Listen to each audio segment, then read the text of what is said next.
Hey guys, how you doing? Hello. How is everyone? Hello and welcome to this live stream by APPE. That's all of us. Well, some of us here.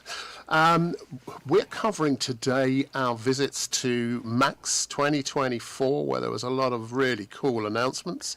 And we're going to be talking about some of those announcements, some of those releases, and about how all of this stuff works together, the interoperability of all of the different apps that Adobe and others, such as our wonderful sponsors, LucidLink, bring to this to make a most powerful ecosystem.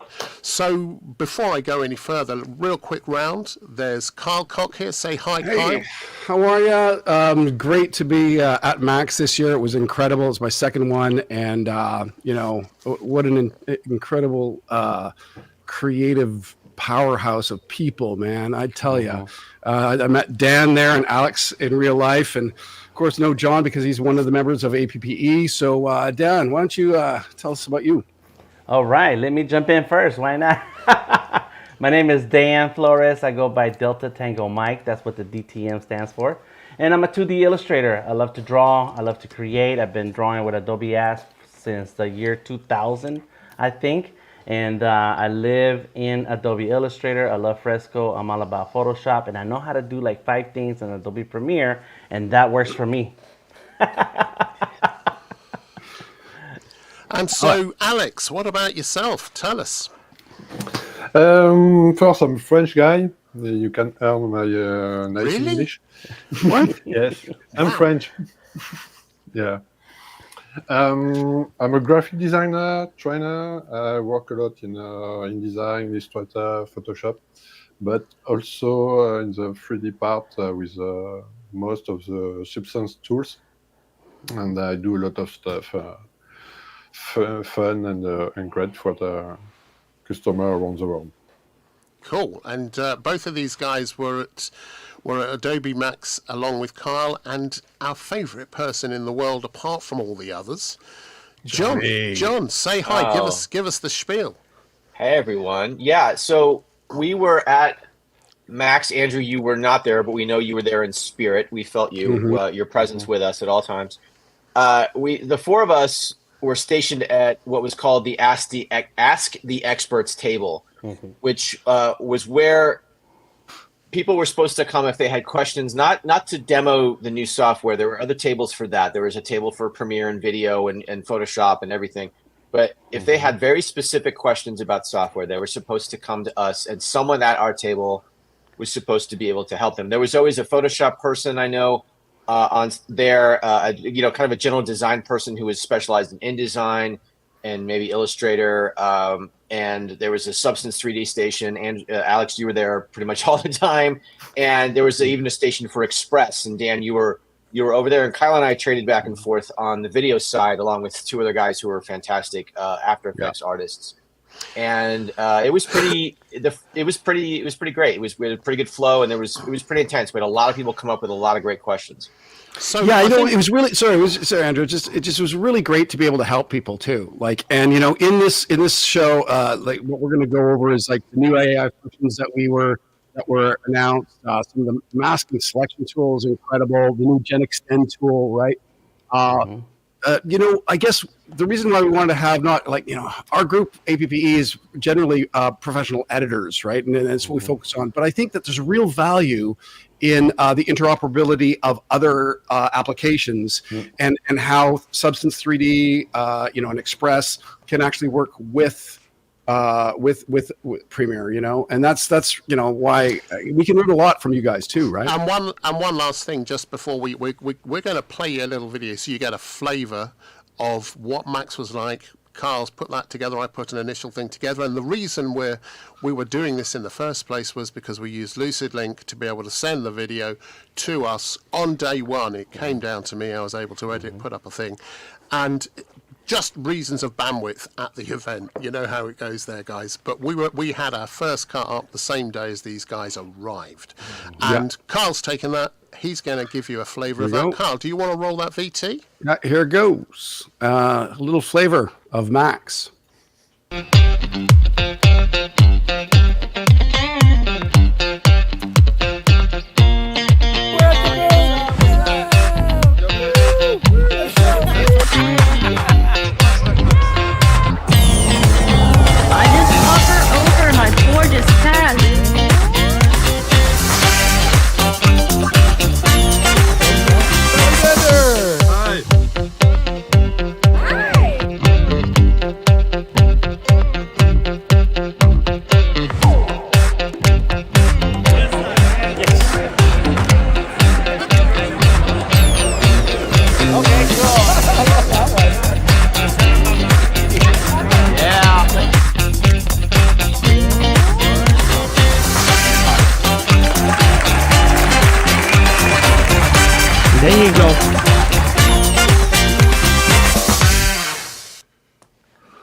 There you go.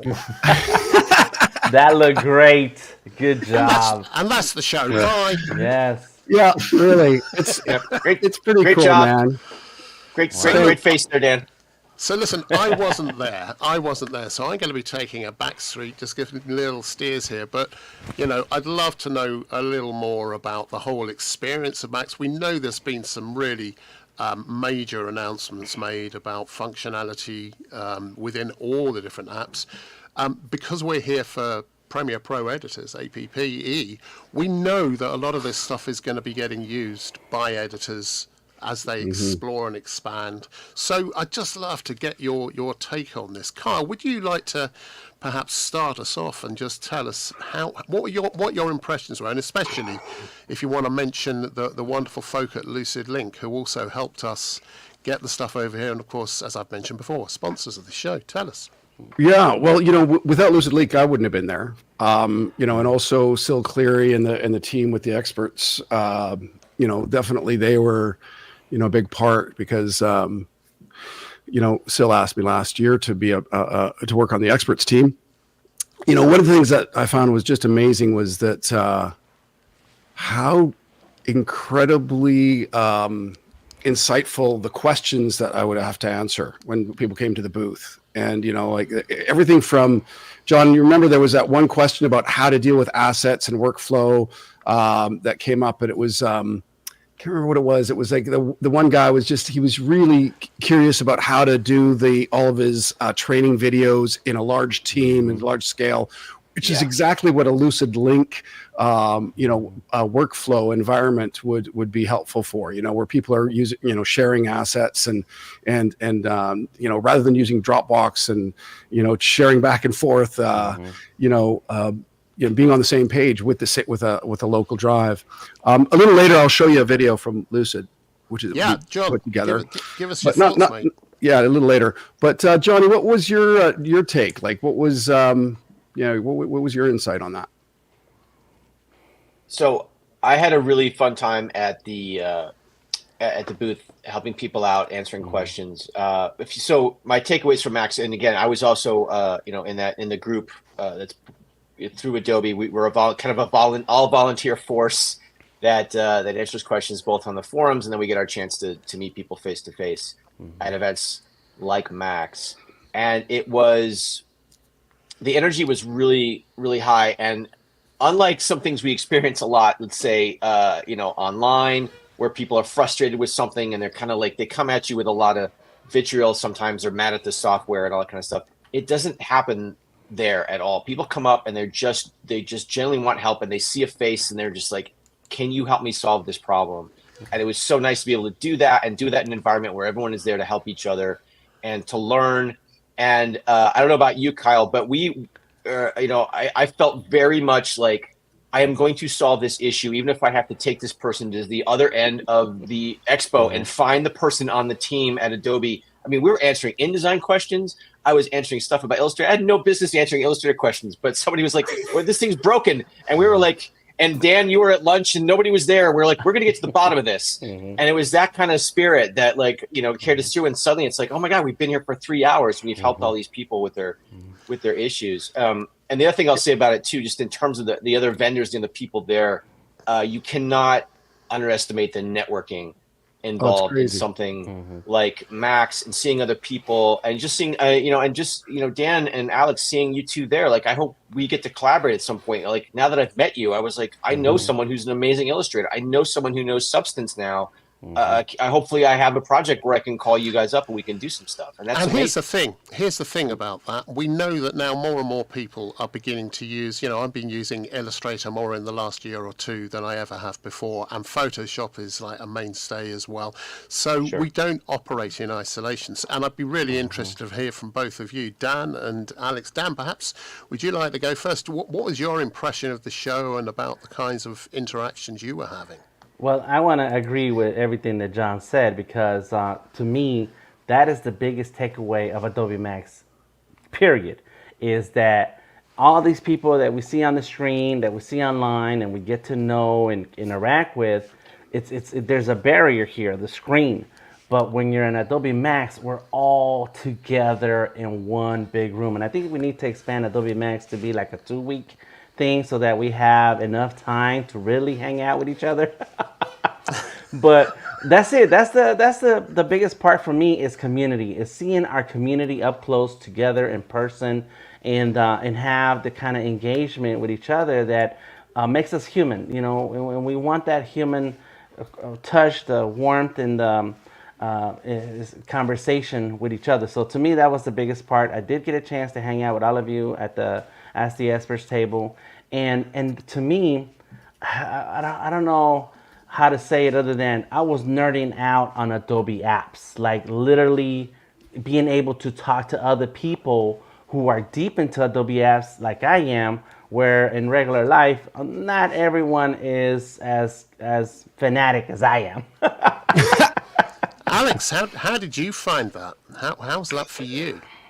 I have the same feeling like John and Dan. It's the same things. Helping people in real life is really different from the forum. Sometimes you could be frustrated by some few things you need to do, you can't do.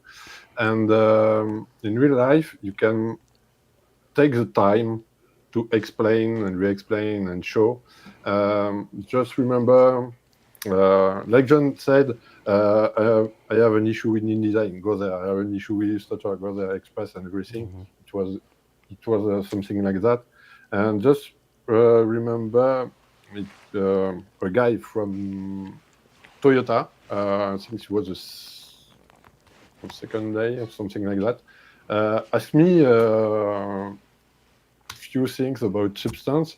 I show him the substance team is over there. He said to me, yes, I already see that, but I want to know more of this, and to know how it works. It was awesome. It was one of the designer people of Toyota, something like that. And the last day, a girl asked me how to do something in Substance tools, and I already did this workflow, and I explained everything, and she was so happy with the answer and everything, and to see in real life how people are happy when you bring an answer, it's awesome. And the energy you can feel around and with everything, with Dan, Kyle, John, it's and every other people, every other people and expert, it's awesome. So here's a question. Here's a question for you all, and I'll defer to Carl momentarily. So a question for you all. Over the last few years, I mean, it was once upon a time Adobe Creative Cloud was a series of separate applications which you could kind of kludge together a way of working with one on the other, but the interfaces were different. The interoperability was not great. Recently, that commonality of interface and of function has really made great leaps, and I know more is coming. How does that fit in for you guys? Because I think each of us are now using interfaces where if we swap from one app to another, we're going, I know that. That makes life really easy. How have you been finding that? I'll jump in. Me, go ahead. Go ahead. No, go ahead, Dan. All You right. go. Yeah, Danny. Okay. I've seen this growth throughout the years, and I'm very happy for it because in the early days you would have a version for Mac and a version for PC, and even that had different looks and workings and stuff. And so trying to hop between one thing and another was not easy, and you had this big divide. And there's people still like that. I do have a Surface over here and a Mac over there, so not me. But there are people who are like, oh, I'm only this, I'm only that. And so that started because things were very different looking. So as times have gone on and things and the apps are starting to look similar, to me is very helpful because now as an illustrator, I'm in Illustrator, and then in Photoshop, like Andrew just said, things are familiar. It's like, okay, I don't know where I'm looking for exactly where it's at, but I know what area it could be in because I know this other app. So to me, that is a big, amazing change that is making our lives easier to move faster through the things that we want. Oh, big time at Dan. I got to say that, John helped me out with Illustrator the other day. I was like, and it's because I was working, I'm Premiere. My things that keyframe, anchor point, the language between the software is a little different. And, so, and here's the thing with APPE and helping people, that an epiphany.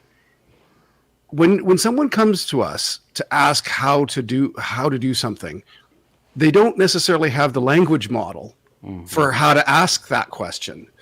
So, and so when they don't have the language model to ask the question, it's difficult to give them an answer.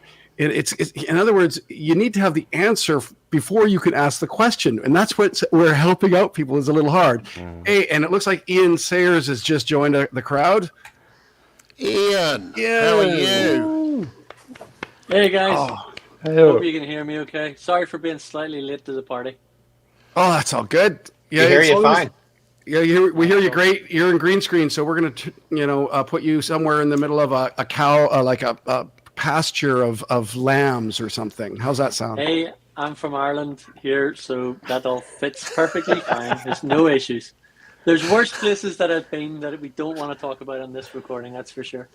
Yeah, we'll do that. We'll do that over a beer sometime. So, listen, just a quick catch up for you, Ian. We're talking generally about Max and the experience of Max people had at Max, but also about we're really sort of looking at interoperability because a lot of the announcements that were made are doing really exciting things in lots of different packages, and we're seeing a lot more convergence between different packages and external packages that are really, really adding to the whole experience, the whole workflow. So just say hi, give us a quick bit about you, and then we can move on with this. Yeah, sure. My name's Ian Sayers. I'm a customer engagement and training director for a company called Sense Labs. And Sense Labs is a young company we've just formed in 2019. And we make pen displays and pen tablets for professional users. So lots of people would use pen displays and pen tablets for lots of different reasons. If you're an artist, a designer, a photographer, even for video. So I actually don't have a mouse and haven't used a mouse for more than 20 years. And I sit with a pen and a pen display. And I also sit with a little gadget that Sense Labs make, which is called Quick Keys, which allows me to put shortcuts down onto it. So if I'm in Premiere or After Effects, then instead of having to look down to the keyboard to try and remember the keys, I have a keyboard remote, which just allows me to go click, click, click. So for me, I met Kyle when we were at AdobeMax and absolutely got on like a house on fire with him. Oh my God, we had so much fun. Like a crazy, split personality from me, basically. And I just like to have a laugh. I like to have fun. I don't take things too serious. I had a massive heart attack just over a year ago, so that kind of put everything into perspective. Wow. I technically shouldn't be here, but I am. So I've got plenty more years in me to annoy as many people as possible. And while I'm doing it, I'm just going to have some fun. Well, and you're really good at that too, by the way. I got to say, everyone I know, or the having fun. Which part? the annoying part. I got to say, Ian is being very modest. He's an incredibly influential person with development of software. Adobe values his insight big time. And without breaking NDA, I can't say anything more. So just on that, I've been working externally with Adobe for 20-something years, 20 plus years, but it's external. I do a lot of things. I have several different contracts for me personally, nothing to do with Sense Labs, the company that I work for, but for me personally. I ran my own training company for over 15 years in the UK and Ireland, and I've been teaching Adobe software, all of the Adobe software, on behalf of Adobe to distributors, resellers, and end users. Basically, when some reseller or distributor, education or architects or government agency had a problem, they shipped me in to go and train them on everything from After Effects, Premiere, And Audition, which I want to talk about at some stage because it's yeah, kind of dying to death. we need to have Yeah. we need to do a live stream just about the training side, because I've been Oh, for creating sure. resources for training, learning, e-learning for for 20, 30 years. I know John does a lot of that. I'm sure most of you guys do. So I think Well, we John- have a special thing. John, you just produced a bunch of the training videos, right, for Adobe, right? Yes, and we were. I was featuring those a lot actually on the display we had at the table because people were not aware that they were out yet. So, and that's at what is it? Adobe.video training, I think. I never But remember maybe the put it, when URL. you have a chance, John, put them in the comments, the link to I'll it. put it in the comments, yeah. But we just did a whole series, and I say we, so Adobe hired different people to do different stages of it. Valentina V, who's sort of one of the faces of Premiere Pro, her face was on the last splash screen.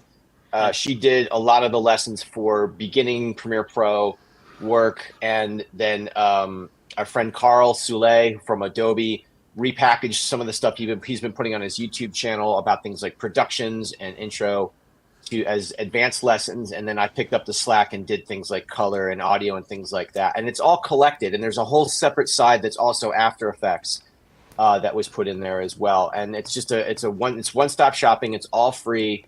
It's brand new. We worked on it all summer, and now it's finally like up and running, and we're going to add to it. And actually I bumped into Carl the other night at a local meeting here in Los Angeles. And I said, Carl, we just finished all that, and we were working on version 23 and then 24, and now 25 dropped and nothing looks the same, or we're going to have to redo everything. And he was like, Yeah. and he went, yes, but just wait. There's more coming. So we're going to wait till all these features come out and then redo everything probably. So, Okay. So Speaking of features, the talk that no, I actually had in Adobe Max, I actually showed some of the Adobe Learn and the little buttons that says the word learn in all of the Adobe apps. And I was actually asking the people in the audience, how many people go to YouTube to learn, go to LinkedIn Learning, go to all these different sites to try and learn things. And all the hands were going up at different questions people are answering. Yep. And I says, well, keep your hands up if you actually know there's a little button called Learn that's in Premiere, that's in After Effects, it's in Photoshop, it's in all the Adobe apps. And it's all built to get you up in speed with introduction, intermediate, or advanced techniques. And you actually heard some people gasping, and as if, I didn't know this. And I'm like, have you opened the interface? Have you looked at the lovely little button that says Learn? Or when you actually learn is something they dismiss the minute they open the software. They don't look at it. But here's the thing. Coming from somebody who's a trainer, I find it really hard to not see that word that says Learn and want to click on it. Ooh, I can learn something. Let's click on it. Let's see what it is. People are just focused on, I have a project to do. I need to get something done. But here's the thing, Yeah, Ian. yeah. Here's the thing. A lot of people, a lot of editors, certainly on our channel, they're busy people. And if they don't explore, and we're all guilty of it, we don't explore enough sometimes because we're too busy doing deliveries, right? And so, and even, we're not, a lot of people haven't upgraded to 25 yet. They probably won't for a while, in Premiere, just because they've got to keep things ticking along with what they've got. They don't need any new stuff. So I think what's really interesting, though, is the Learn button is actually a fantastically good thing well, that they've the introduced. the other one that's really great in Premiere is when you have the beta software installed, and you go up to that top corner to the beta, and it opens up a whole window of engagement with the engineers. And that's like, that is the most important thing. And with regards to Premiere, you can have the beta installed along with the regular thing. And listen, one of the things that is really, I think people have come to the stream for is to talk about the new functions that were announced. So why don't we just spend a little bit of time talking about that? And because that's really what most people want to hear. As much as our experience and saying it was a blast. Sorry you couldn't have come. They want to know about my cravat. That's what they want. Cravat. No. Let's do it. Okay, Go. so I got the list here. There's let's talk about the new AI functions, and John, why don't do you want to pick that up, or Alex? What do you think? Well, can I ask you a question? Yeah. Out of the 6 people that's here, of all 6 of us sitting here, what was the one thing? Just one. You're only allowed to pick one thing. What was the one thing at Adobe Max that you came away with? Wow, I can't wait to either play with that or implement that or do that or get stuck in. What was that? I call it the light bulb moment, the wow moment, where something just clicks with you and you go, "Oh, I want to do that. That's everything for me." So for you, What came Ian, across your what guys? was that? What was that Yeah, for you started off, Ian. The B-roll, I mean, using the AI and extending tracks is just something which is going to make my life incredibly easy. I spend a lot of time. So I did some stuff. I've been on some webinars and things like that with the Adobe Education teams down in Australia with Tim Kitchen. Give him a good shout out. And anybody who's in Australia, go and connect with Tim, because what he's doing down there with Adobe Express and Premiere Pro actually made me, and this is somebody who's a geek and a nerd, actually go, wow, I've never really thought of doing it that way. So he's using the likes of Adobe Stock through Adobe Express to go and find some content, downloading it, fixing it, setting it up, downloading it as B-roll content, and then popping it into Premiere Pro in order to get that B-roll content right and to be able to search through Adobe Express in order to get B-roll content to use then in Premiere. And his whole workflow on that actually blew me away because it was so fast and so simple. I did it the old-fashioned way, go and trawl through lots of different sites, try and find the B-roll, think about what footage I have on terabytes after terabytes of storage to try and find B-roll that's categorized in a certain area. And all that takes so much time, energy, and effort. So for me, that one little feature... Generative Extend. Which I played with for Generative Extend to just extend those clips out. Yep. I think the other thing which I need worth its weight in gold. The other thing which I need to just remind everyone here of, a lot of us are in other calls and other groups within Adobe, so we are privy to some information about things that are coming that we can't share here. So just let's be mindful of that. Let's be mindful of that. Right. So Carl's just popped the link down there on the screen. So the things we are allowed to talk about, we'll talk about, and only the things that have been shown at Max is what we're allowed to talk about. So and Andrew, sometimes that's really hard because if I'm running a training session and I open up the beta app and I'm running about playing with it, I have to realize, get this off my screen before anybody logs in. Oh, listen, I know. It happens all the time. So I Kyle, set up two computers, one for the betas and one for the main machines that I can work on. Yeah. What was your epiphany? Which bit of software, which release did you go? There was a lot, and I'm split because I want to say that it's the people that made it for me. Honestly, that for, as much as I was inspired about the selection tool and not having to rotoscope, that for me was big. Just hovering the mouse over, Dacia had, showed that, and it's incredible. But I'm torn because, palling around with Ian and Alex and Danny, oh my God, like that, and John. Remember our audience. Remember honestly, our audience. They want to know what the cool stuff is. Honestly, the coolest thing was probably Ian's sense of humor. Yeah, probably. If that's the coolest thing, God help you, Kyle, because I worked and twisted at the best of times. So, yeah. Quick, put that pasture up behind him. Dan, what was the one standout feature, new announcement at Max for you? One of the standing out stuff was something that Ian mentioned, which is great. But if I have to pick something different, it's going to be that Firefly Express workflow with Premiere, because I'm finding out that sometimes I don't want to look for a template in Express. I have a design, the style for a particular brand, and so bringing in Adobe Photoshop files into Express is happening now. It's easy, right? And so, but Illustrator is still not what I want it to be, but being able to do Premiere stuff and Express makes my job easier because, like I mentioned earlier, I know how to do 5 things in Premiere, but if I can use Express for the quick things, then I'm able to have that interoperability. I forget how to say the word, between 2 things in Adobe that I didn't get what I want out of it. So to me, that was a big game changer. Project Turntable. Yeah. Ooh, okay. Now you want to talk about everything else in Adobe? Yes. Oh my gosh, that is amazing for 2D illustrators like myself who create character art And if I'm drawing you guys standing there like this, and of course Kyle has a cool outfit going on there, and then you draw one pose, and like, well, Illustrator, can you please shift them over to the side so I can not have to draw that over again? You know, oh my gosh, yeah, I'm waiting for that to play with that. I have an issue with that though, because that's a sneak. So as much as sneaks are good and it's going to be developed and everything else, who knows, right? Some snakes don't actually come out to full development. I know, I would imagine that will actually take legs and run with it, and they will develop it. But that's not actually even in the betas or the pre-releases and things like that, because it's so new.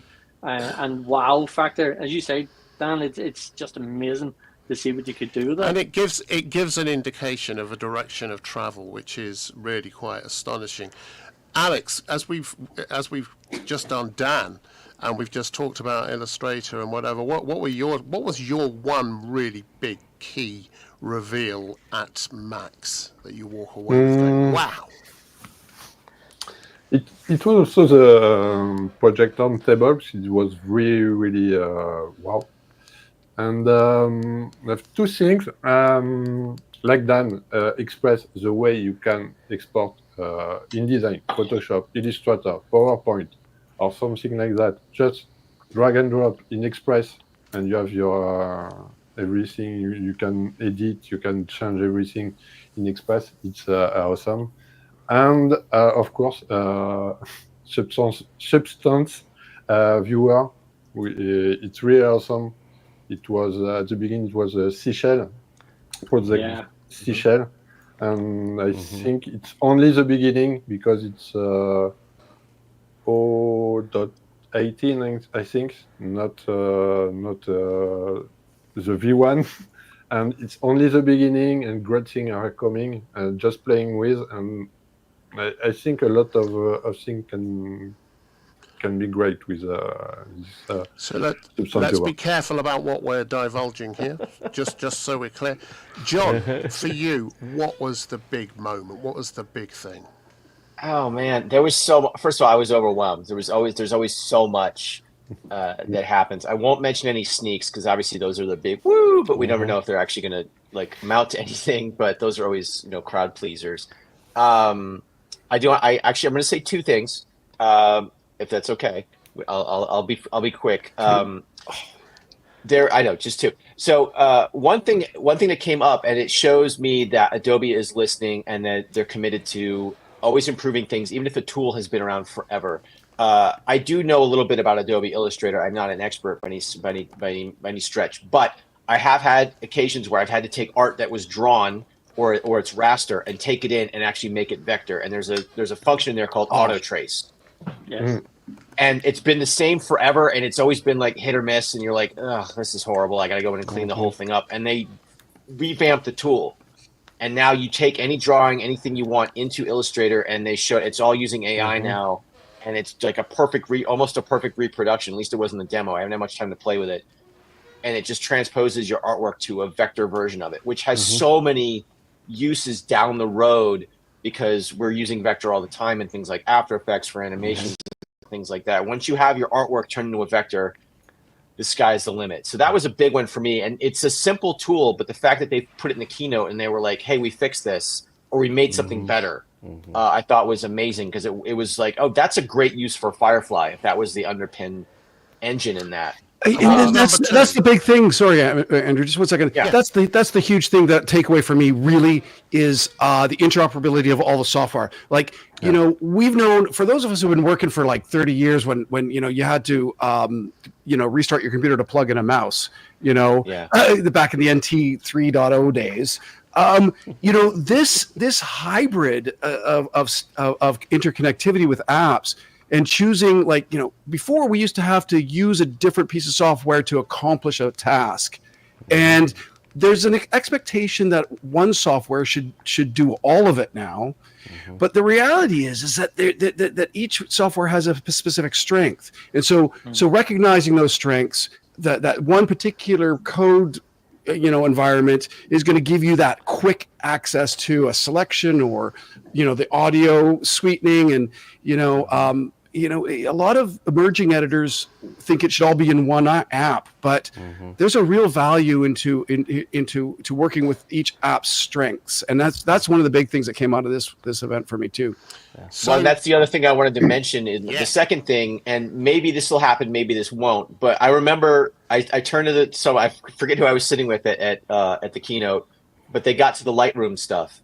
And I don't know who uses Lightroom here, but it's an amazing photo editor. Like if you don't know Photoshop, but you want to clean up your photos, like Lightroom has a lot of amazing tools that I'm like, I got to spend more time in there. It's incredible. Who knew, right? Who knew? Yeah. But they have this new isolation stuff they're working on, and in terms of like you're selecting the person, making the colors pop, selecting the sky automatically. They did something at the end. I got to go back and watch the keynote, but it was like this one click, 2 clicks. And the photo looked amazing, and they'd cleaned up all these issues, and the sky was popping, and I was like, oh my God, I'm gonna do all my color correction in Lightroom. Like I want to do, like, I just want to transpose that to the video side. And I'm hoping that what this means, I know the code is obviously very, very different, especially between video and photo, but if there can be some merging of all of that behind the scenes, and we get those types of tools in something like Premiere, for example, where I'm not saying I'm going to take a job away from a professional colorist, but again, with as a newbie editor who's just coming from CapCut and wants to do YouTube stuff, the ability to just click on my subject and one click make them look infinitely better than their webcam made them look on the day, that I think is a huge value. Yeah, Lightroom. I thought the integration between the Lightroom and the Frame.io, and then the Frame.io within Premiere, I like that. That really impressed me. Hugely impressed me. Because Frame.io is something that I've been starting to look at on a more professional level and taking it apart for some clients. So the fact, as you say, John, that Lightroom has all these added extra little features in it to make it super cool. I'm just waiting for it to be able to export out LUTs from the images that you have. So then you can then bring those LUTs into Premiere Pro in a different way. So, and if you can do that through the integration of Frame.io that they've got in the middle, I'd love to see that develop more, just so you can bring that right across. So I've got a couple of things I'd like to mention as well, which is, well, there's 3, but I'm going to cover all of them really quickly. Generative Extend has just made my life so simple. There are so many little videos where just to tune it, just to give that little bit of extra air, to give a moment so it beds in and you can move on to the next thing without having to go and reshoot. That's been a game changer. Masking. The masking is a really good thing. It's yet to, it still needs a bit of work. It still needs a bit of work, but it's getting there. That's going to make a huge difference to things. And also, the last part of it is in 25, the colour. What they've done with colour now, and the way that's working. Now, a lot of people are going to find it a real sort of work there, because Lumetri is, all of it's changed. Where things are has changed quite significantly. But just watch, do the learn thing. Go in and learn about color management in Adobe 2025. You will see it is a few clicks. Once you do that, your life is going to be changed forever. Okay, so that's a good point. And may I add to that? Do. So Andrew and I were, he had cut something, and we used, LucidLink's, infrastructure, because he's in the UK and I'm in Canada. Johnny's in the US. Ben, who's one of our APP reps, he's in Australia. Anyway, so the LucidLink's local folder in the cloud. So we've got I've got a petabyte of storage on my laptop, which is just nuts, right? Obviously, I don't, but it they've got some secret sauce, and I'm going to play a video in a bit on about that. But here's the thing: the color management. So Andrew was in 24. What were you in? 0.3. I don't know. He's like first drop in 24. No idea. So I opened his job up in 24.6, and the color's all wacky. Now the reason is because the engine changed. Yeah. And this is the big takeaway on the color engine. The color space is much bigger now. So like Resolve, which has a much bit larger color space and, working color space. Now Premiere also has that similar, extension. It's more of an ACES color space. Yes, it is. Yeah, Specifically, it's actually the ACES workflow. Yeah. It is the ACES workflow, which means that, you can be working with Rec 709, broadcast, or you can do the Rec 2020 and HLG and all that stuff. And, Andrew, I did manage to figure out how to convert your projects, but it's just a couple of quick buttons. But you just got to get in there and get your fingers dirty. Yeah. The thing is, the time it saves once you get into that is insane. The amount of work you're able to get through. So doing color correction and grading has become so much easier in 25. Oh, we've lost Ian. Really has. And listen, just talking about the LucidLink stuff, they are going to be announcing something fairly soon as well. And I've got to say, their tools. Listen, we had some issues. You're back again. Hi, Ian. You still haven't got the cows behind you. The tools that LucidLink provided us with, the only issue there was the event space itself and the amount. Everyone was on mobiles uploading stuff and downloading stuff, so it was just the normal event thing. But as soon as people got to their hotels, they were able to upload. I was cutting within an hour of the footage being filmed. Well, but the thing is this is the new announcement for Lucid, right? Is that it's camera to cloud infrastructure, up. So, mobile app is in development, and I'm going to play a video with that details that. It's 4 minutes. I want to see that. Let's go for it. Okay, so guys, this is the LucidLink. It was great to be able to chat with them, but here it is. Can you mute your mics, James?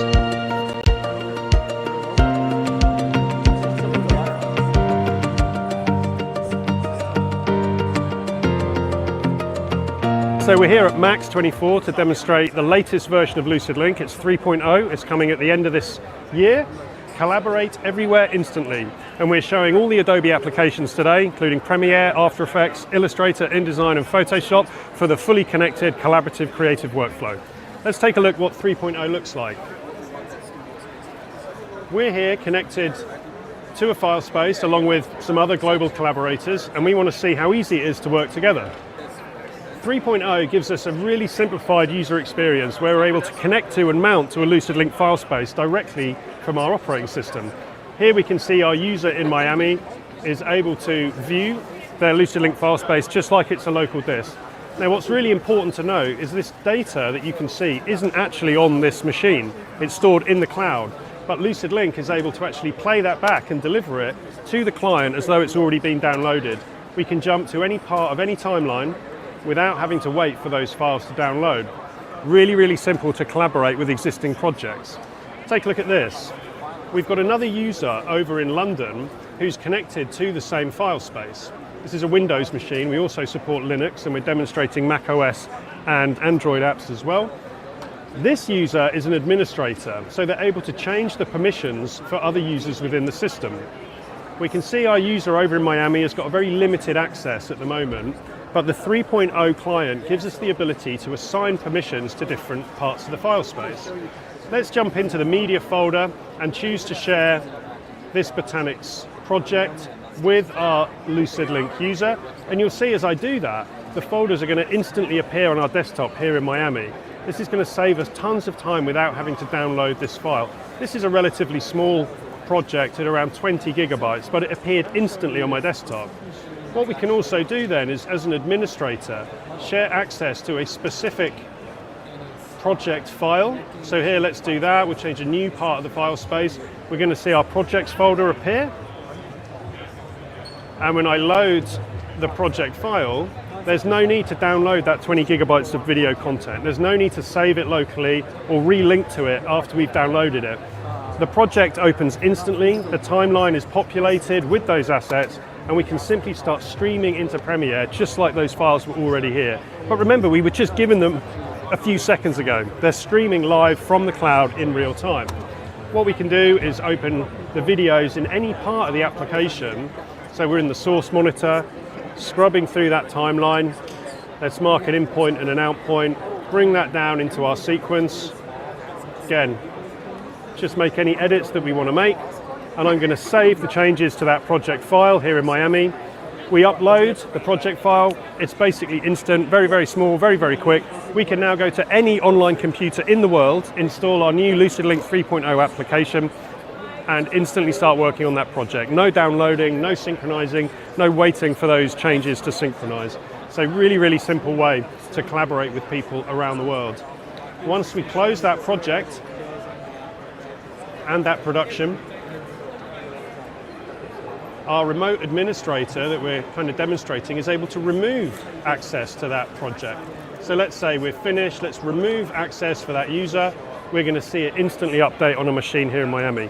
And that could be any size of data set. We can have hundreds of terabytes of video content there, instantly appear on our desktop as though it's been sent to us. We double click and start working without having to wait. So it's a really, really, really cool way to work. We've also got some mobile applications we're showing for iOS and Android that allow you to preview video or image files or any type of data within the file space as well, making it much easier to access and work with your data wherever you are. Cool, man. Yeah, crazy, eh? So good. Just Amazing. unmute yourselves, gents. There we go. I just put something in the chat. All right. Take my money. Exactly.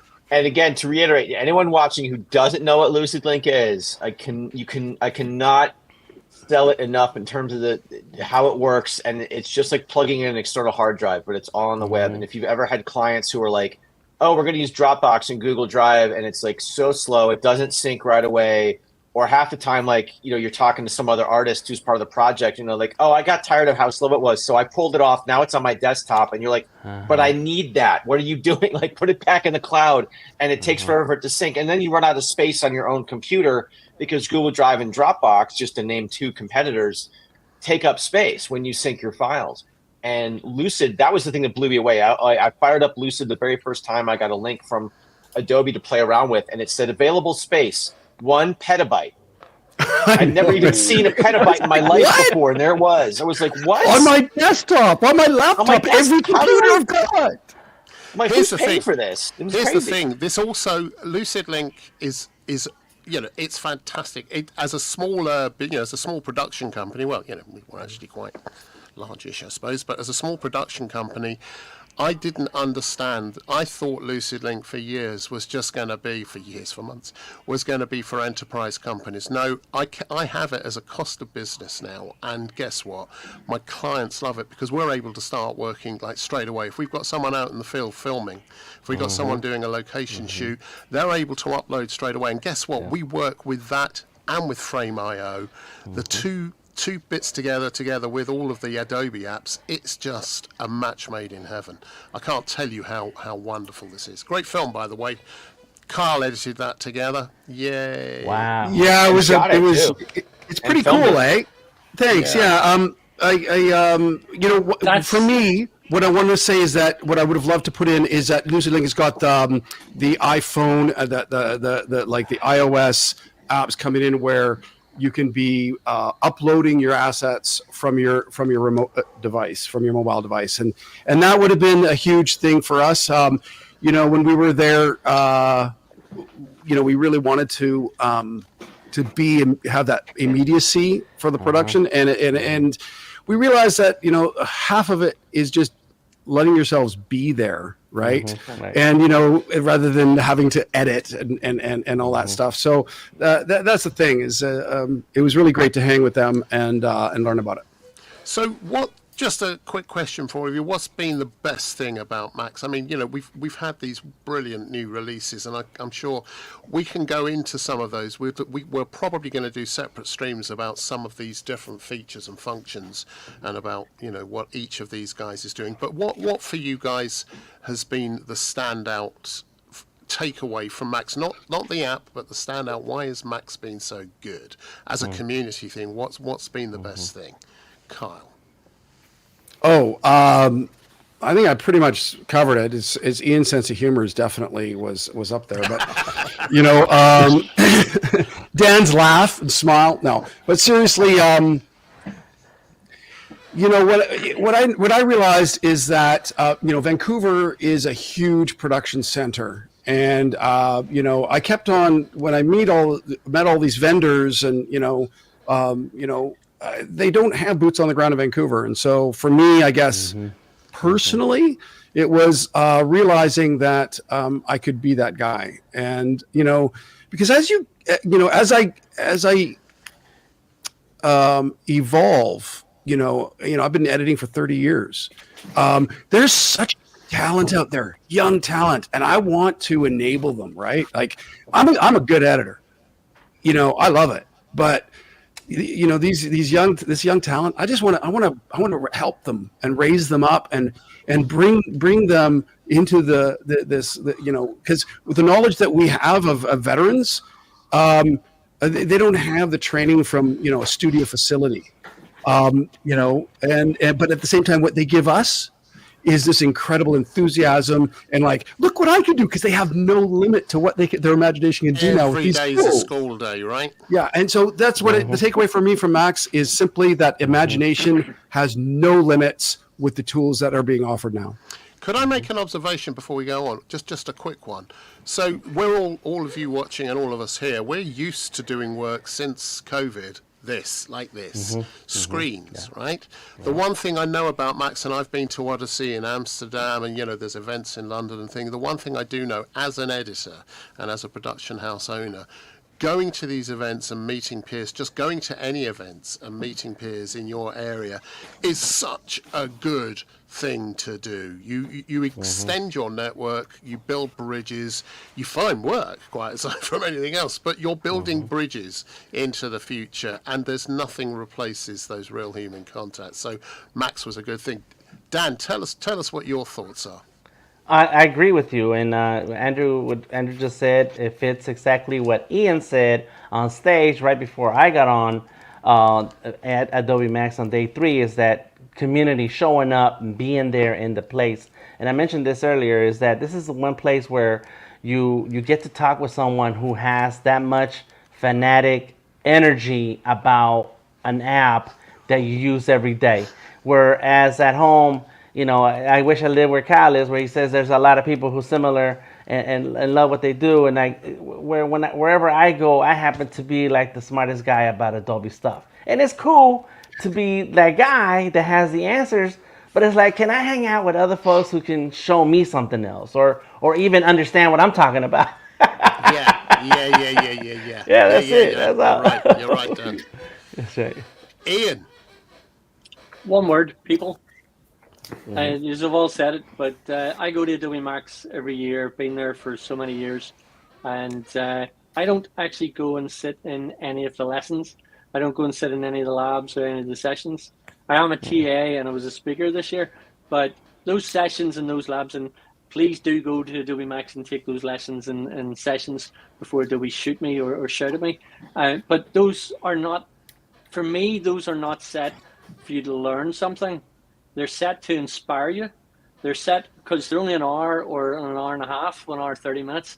And from a learning experience, from a trainer, you're not going to remember everything that's in that 1 hour, 30-minute session. So those sessions that are put on are meant to inspire the audience that's sitting in those seats, watching that speaker do their thing. So you go to different tracks, and if you go to the premiere sessions, you're there. I was with Christine Steele, who's an amazing, she's amazing a stunning director. woman. Yeah, and clever. I've taught lots of premiere classes, and I went into her class as a teaching assistant, as a TA, to help in the room, to answer any questions people had. And when she was speaking, I ended up going, wow, that's incredible. I would never have thought of that. I was inspired by the people, inspired by the messages that they were telling and the stories that they were telling. As I say, I don't sit in any of the lessons, any of the sessions myself, because I use that time, as Dan has said and a few of the others have said, to network. I have put together teams of people. My first session was in 2018, and I literally went on my own, looking around, going, who do I talk to? What do I do? And that's kind of strange coming from me, who talks to everybody. But I went not knowing anybody. I sat down at a table on the first day at lunchtime, and I picked the table purposely because I saw 3 people sitting at the table and all three people were sitting like this with their phones. Yeah. They didn't want to lift their head up to talk to people. So I actually sat down at that table and I sat my phone down and I started talking to the three people. I'm very, very close friends with those three people right now. That's years later. And I mean, like, close as brothers could be, if not more. So for me, the experience of going to Max is about building, I said this in the talk, is building a tribe, building and connecting to people that's in your track, in your industry, that finding out different ways that they use software. Software to me is software. Anybody can learn a software program. I don't mean that to sound arrogant, but it's just a bunch of buttons and tools and workflow.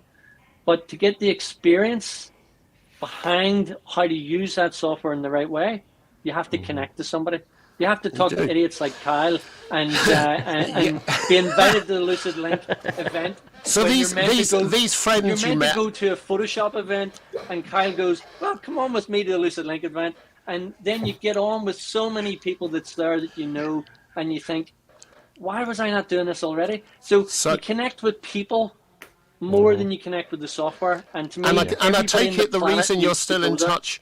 The reason you're still in touch with these people from 2018 was because they got the tab. So let's move on now to Alex. So let me just add one thing to that. The reason I'm still in touch with those people from 2018 is because those people, two are in the States, one is in Canada, and another person who's in Australia has joined that party, and they have just won. I think I'm allowed to say this. They've just won a contract from a company that starts with the letter N, without giving too much away, which is worth over $7 million. Wow. And these people are all in different sectors of this industry. But by talking and opening up and communicating from 2018 to now, they literally just before Max won this amazing contract. That's really this cool. Company. That's really cool. I'm conscious of That's time. why it's people. I'm conscious of time, Ian. I want to say real quickly. I want to say one thing about Ian. Go. Ian, you and I were talking about being in a situation where you're being asked to do some work with somebody, and the person said, is your cup? Are you a half empty or half full cup guy? And my thing is that I just refill my cup. But Ian had a great answer. I'm just happy that I've got a cup and there's something in it. Yeah, but look at things differently. Just take a different stance on it. Step back. So, Alex, for you, what was your great takeaway from Max? It's like Kyle said, and Jan, it's my second Max. This year I was almost maybe all the time at the Ask the Expert booth. Last year it was in LA. It was my first time in the US, my first time as a TA. As a French, speaking English is not very my thing. But last year You're French? Really? Yes. I thought you were English.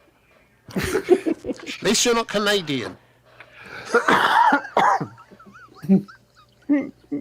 We'll not hold that against them. It's fine.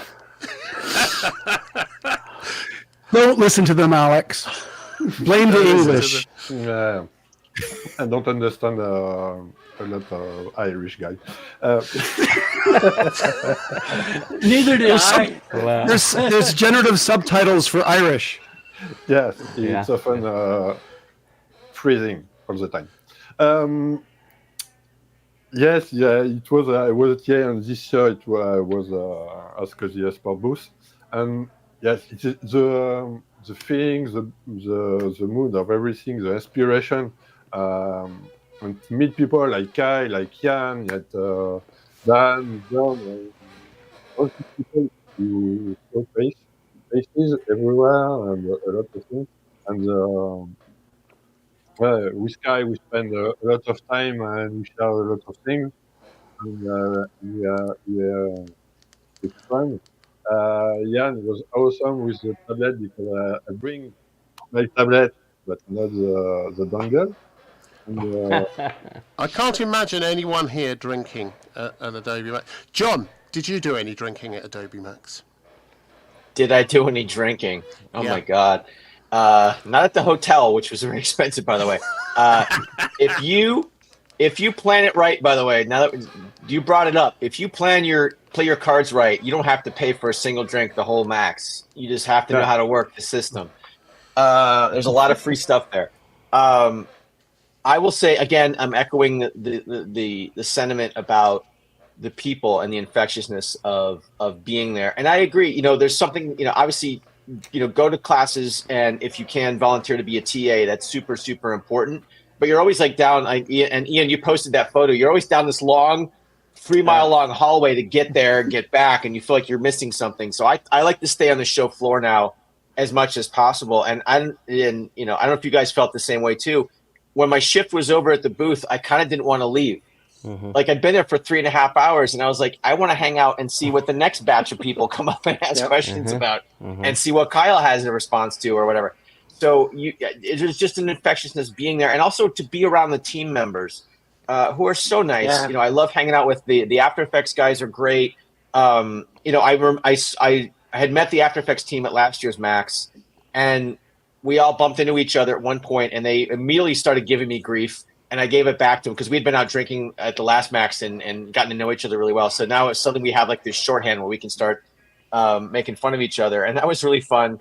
And to meet other people like Sil in person, we always see them on the, you know, there's Adobe employees we see in these chats all the time, but actually see them in person is always really great and inspiring. And I think, Dan, you brought this up earlier, mentorship. And getting inspiration from people. And I was in a pre-conference meeting on Sunday where this came up.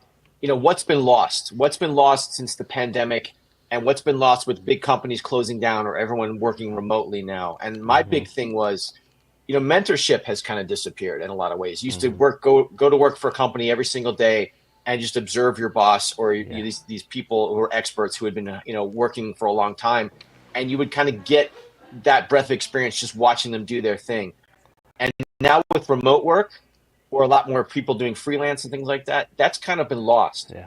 So an event like Max is a chance to kind of get some of that back, and to go to a session or a talk, or just to hang out with somebody who's much, much more experienced than you and watch them do their thing and get inspired by that. And now it's reciprocal because I'm getting inspired by these kids who are coming in, you know, who've grown up with all of this stuff now. And, you know, sometimes I feel like my work is a little stale or uninspired. And then I watch someone do something amazing in Photoshop or Express or whatever. Or, you know, there's a friend of ours named Marcus who basically filmed all night, all the parties, went home to his hotel room, didn't sleep, and then had a whole like crazy video the next morning that we were all enjoying. And I was like, I don't know how I was like, yeah, but I was like, now I'm inspired to like do that type of stuff. So, that's to me was the big takeaway. Yeah, that's very true. That's very true. Well done.